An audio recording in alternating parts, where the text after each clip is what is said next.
Hi, this is Dee with University of San Diego Career Development Center. Welcome to Alumni Zoom Trips, a series of pre-recorded interviews with USD alumni experts about how to navigate the long-term impact of COVID-19 on our communities and workplaces. The program is co-hosted with the Office of Alumni Relations.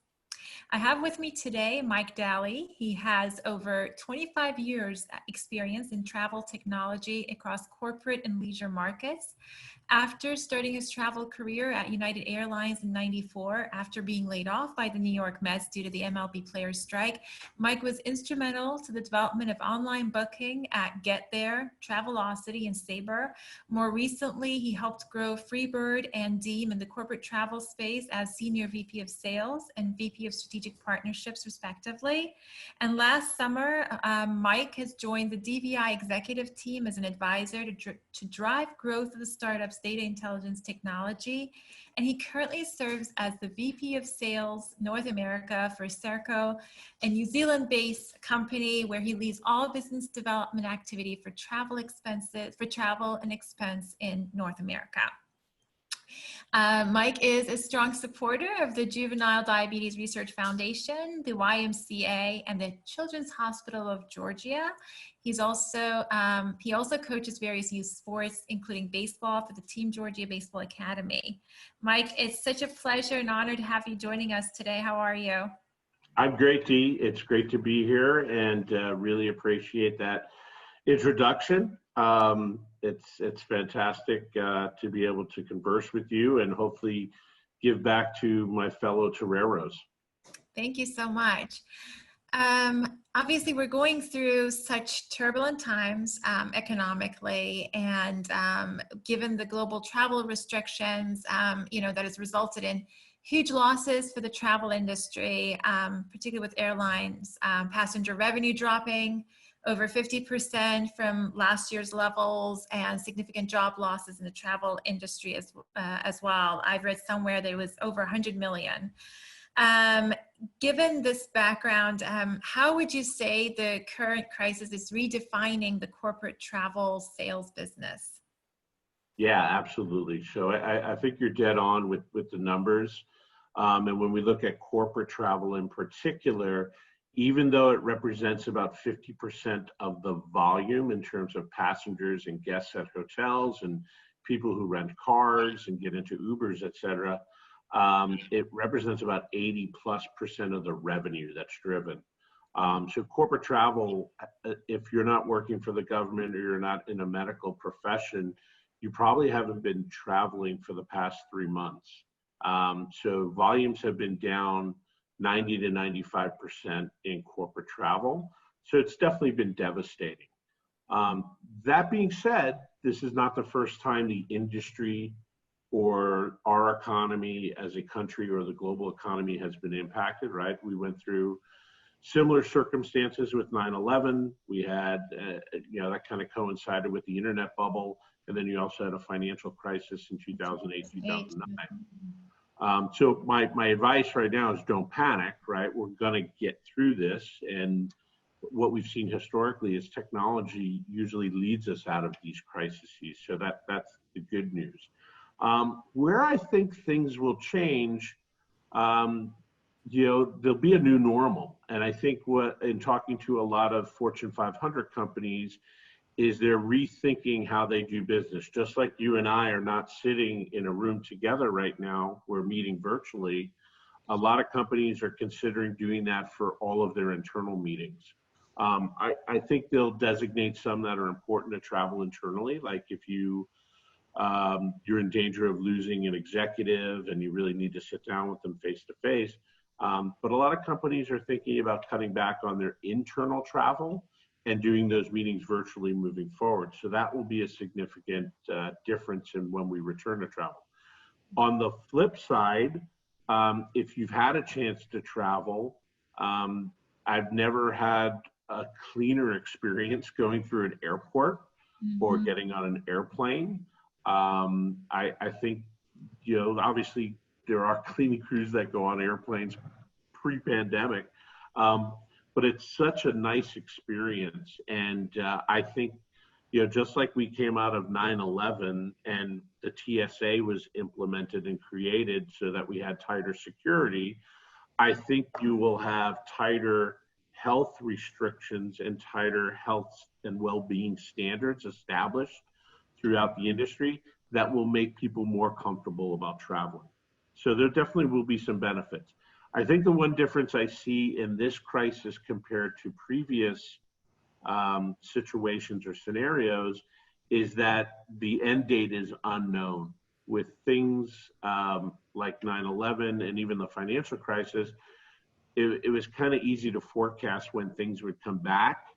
In travel, you don't have that luxury because there's so many moving parts. There's, first and foremost, what are government restrictions, whether it's a local government, municipality, or it's another country. There's, we still have differences in quarantine levels by state, right? If you go to Hawaii right now, you got to sit in a hotel for 14 days. So there's differences by the state, and there's different government restrictions as we go country to country. The second piece, and really this is for corporate travel, is a company may have restrictions on the type of travel that you're doing, even if it's for leisure purposes. And then finally, there's the individual traveler. How do I feel about traveling? My personality is pretty resilient. So I have always wanted to get on a plane. I've always been a traveler. So it would be very easy for me to get on a plane, but I don't know if everybody thinks the way I do. Some people don't like to travel already, and this increases their anxiety. So you also have to be comfortable as an individual in getting on a plane. A friend of mine and a colleague said, when is the pandemic truly over? It's truly over when we stop thinking about it as a pandemic and we decide to take risks. There's always a risk in going outside of your house, driving a car, getting on a plane.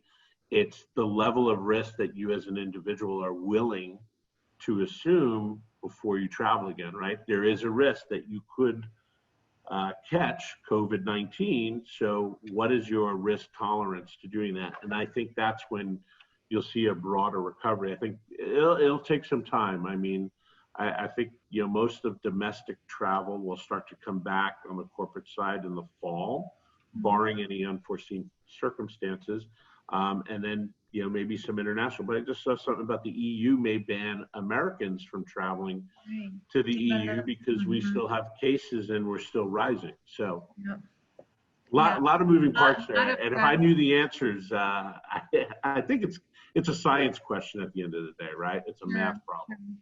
I mean, post 9/11, travel became even more, I want to say, hassle prone, right? There were a lot of wait times, like with the TSA regulations and everything. Do you foresee things of similar nature happening post COVID-19? And do you think, in addition to the health related concerns, do you think more of the regulatory aspects will preclude people from wanting to fly? Good question. I don't long term. I don't think so. And I think the difference is there's a lot more technology and infrastructure in place because of things like 9/11. Okay. So it's very easy to take the infrastructure that was built around TSA and use that process to identify, somebody's health and whether or not they have a fever and things like that. And I think back to some trips I took in Asia in the early 2000s where, I think it was SARS or it was the bird flu. It was one of the flus where I was getting off the plane in Hong Kong and they had people there with the thermometer guns checking people's temperature. If you had a fever, you were not admitted into the country. And take that a step forward, I remember a trip to Singapore around the same time where just like you would sign into a building for security purposes, they would take your temperature. And if you had a fever, you couldn't go into the building. So I think there's infrastructure in place and technology in place today that will make it much more efficient and make it easier for people to return to travel. Okay. Thank you so much for that.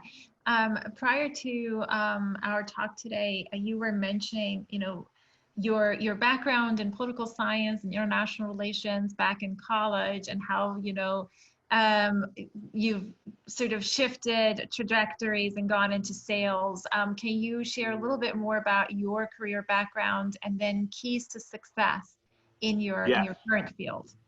Yes, absolutely. I think first and foremost, getting a degree in political science and an emphasis on international relations helped me a great deal a little bit later in my career, maybe 5 to 10 years into my career, when I started working with global markets and I started working with people in other countries, because I already had an appreciation perhaps for the history of their country as well as their cultures. So it gave me an advantage, I would say. Not that it was a bad advantage, but it was good to know people's history and culture to develop a relationship. And I think that's the most important thing for people in business. And this is why I think corporate travel will come back, is because nothing can replace a face-to-face meeting. Nothing can replace getting to know your customer or getting to know a prospect during the sales process when you're interacting. That's, as human beings, we want to interact with each other.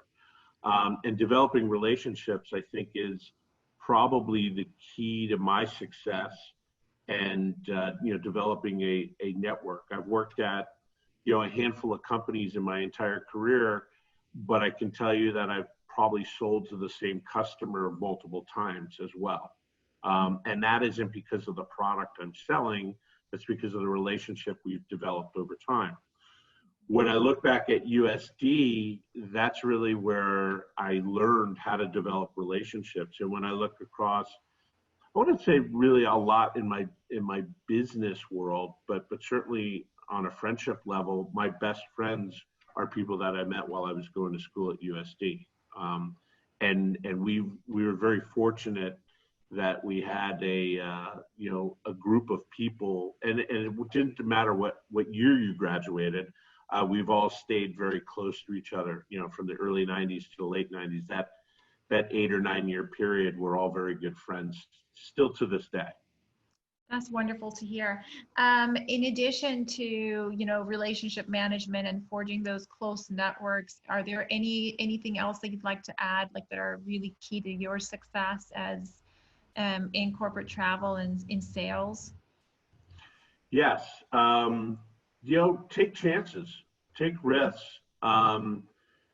One thing that was taught to me, I think I learned this when I was a junior or senior, is a fraternity brother of mine told me to just reach out to professionals in fields that I was interested in and just take them out for a cup of coffee. So even though you may be looking for a job, somebody may not necessarily take a meeting with you because they have a job opening, but if you just want to learn from that person, maybe you're looking for a mentor.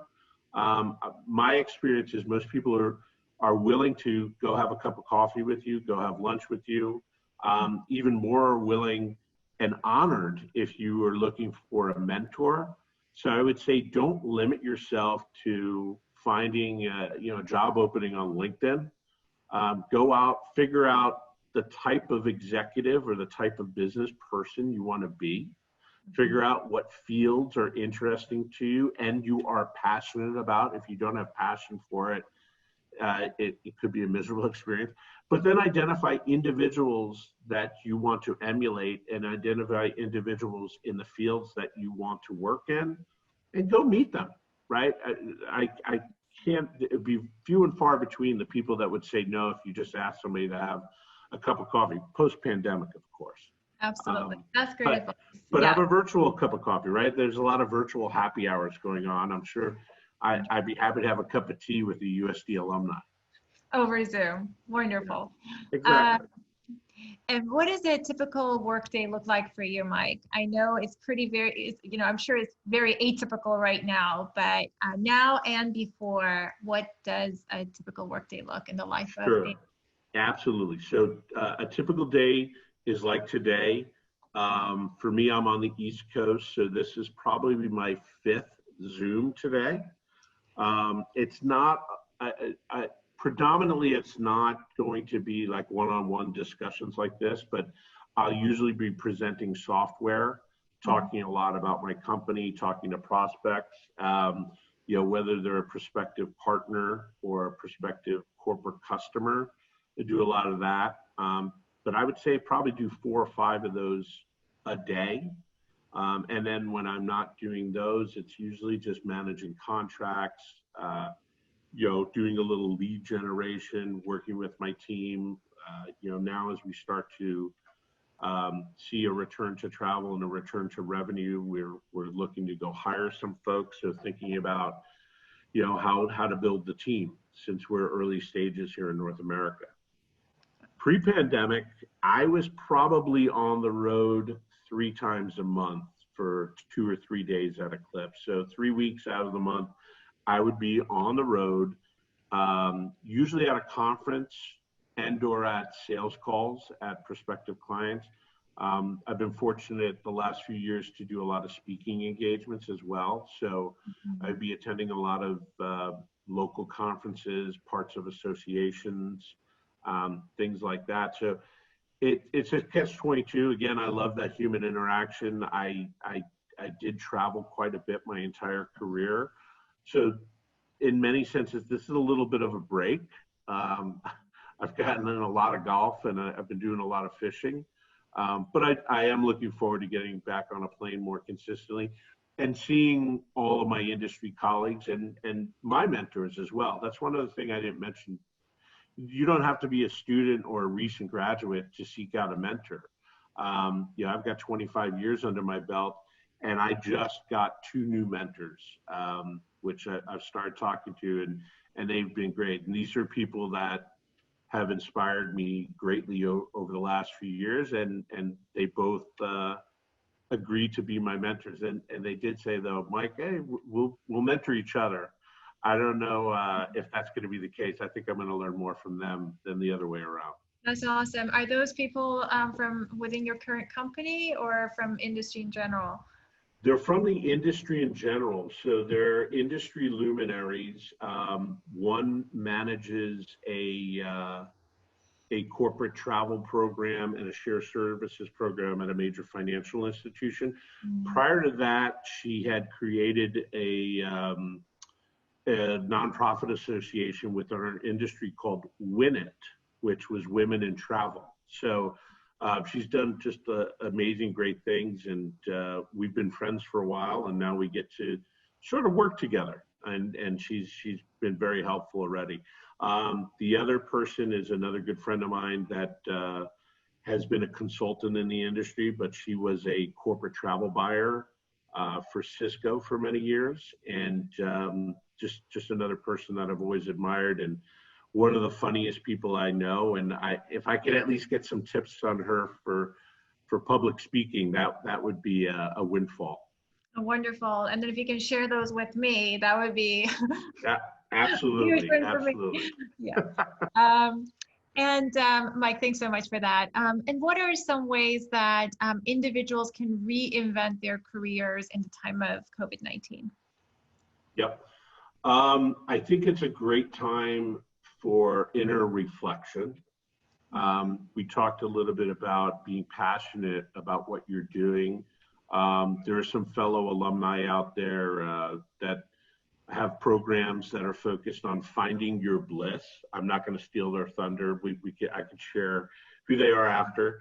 But I think that's part of it, right? Is what are you passionate about? And I go back, I saw a stand-up comic back in the early 90s, and they were kind of polling the audience and asked them, hey, what do you do? Oh, I'm unemployed. Well, what do you usually do? Well, I don't know, I was a bus driver. I don't know if that was the right answer, but it's like, well, if you're unemployed right now, but you want to be an astronaut, why don't you say you're normally an astronaut? So I was thinking, if you've got some time on your hands, figure out what you're passionate about, what brings you joy. We're on this journey for a limited time, and you should be happy while you're on it. And if you're not passionate about what you're doing, I think you're missing out. So I think people can take that time to reflect on what they want to do. I've started reading again. Catching up on reading books is something that I did when I took public transportation, commuting back and forth to work in New York. I didn't really get to do that when I started working from home. But now that I have a little free time, I've started doing that again. So I think people should find out what they're passionate about and then see how they can take that passion and apply it to their career. That's very helpful advice. Thank you. And how would you advise our new graduates to job hunt amid the current disruptions? Yeah, I think put the words job hunt in their pocket and just network. I would just go out there and network. At least I knew when I graduated, I wanted to work in sports. So I identified people in the industry, and then I figured out how I could connect them. Right back in '93, when I graduated, we didn't have LinkedIn, we didn't have Facebook, we didn't have Instagram. It wasn't really easy to find information on people. But I started with my local network. My father was a youth coach back in New York and had made some connections over the years. Those people introduced me to more people, and that's how I wound up getting my first job working for the Mets, was just through networking. So I don't think you should go at it with, hey, this person has to offer me a job, but hey, what can I have coffee with you? Can I take 20 minutes of your time, ask you a few questions about how you got to where you are? Similar to what a conversation we're having right now is just go with a list of questions. And again, I think people will be more than happy to share their story with you, and especially if they're a USD alumni on top of it. So start there, start local, right? You start with people. If anybody ever reached out to me and they were a torero, automatic, right? But think about other ways that you can connect with people. Volunteer time. Again, think about what you're passionate about, and then you'll formulate what you want to do with your life from a career standpoint.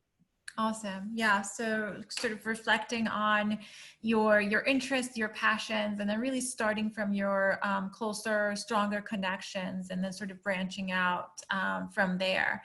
And you mentioned, utilizing social media and LinkedIn and other networking tools. Are there any other online resources that you can recommend to those who are on the job market? I was going to make a joke, but maybe nobody will get it. I was going to say MySpace or Friendster, but they probably don't know what that is. Honestly, LinkedIn has been great. I have a couple of friends that work there, and I got in early on, and I'm a believer. I use it for so many different things, just even contact information of people I'm already connected with. I don't have access to their email or their cell phone number. It's just been a phenomenal resource for me, probably for the last 15 years or so.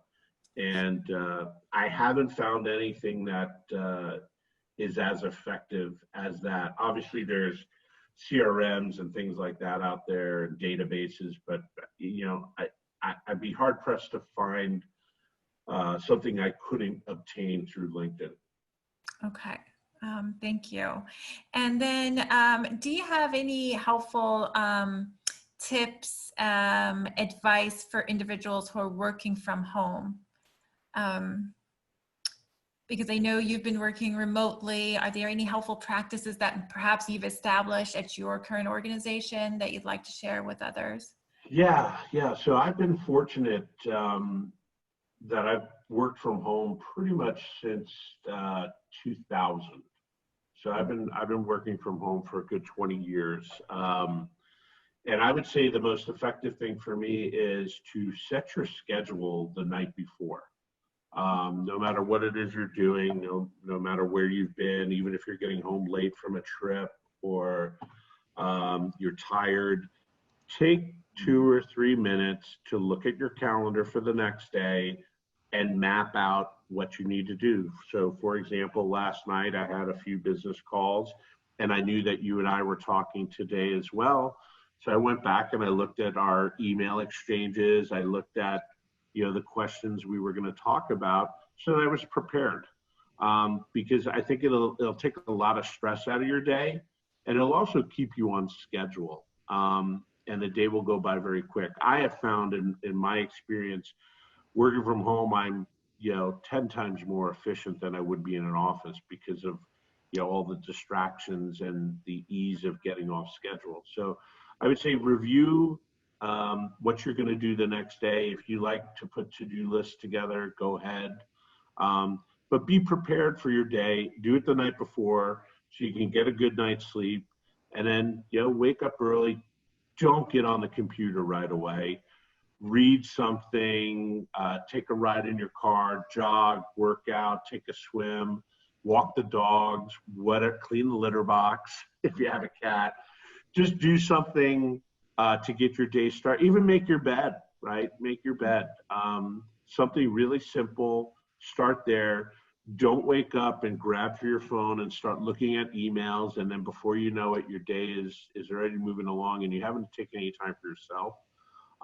But part of that scheduling too is take time to eat lunch at a normal time, shower. I know that's a pretty obvious one, but you hate to look up and it's 6 o'clock at night and you haven't showered and then you don't feel like it. So real simple stuff, but have a schedule, look at it the night before, and then try to stick to it as best as possible. I think, I'm a guy that likes a lot of structure, and having that structure has been very helpful to me, and hopefully it will be for others as well.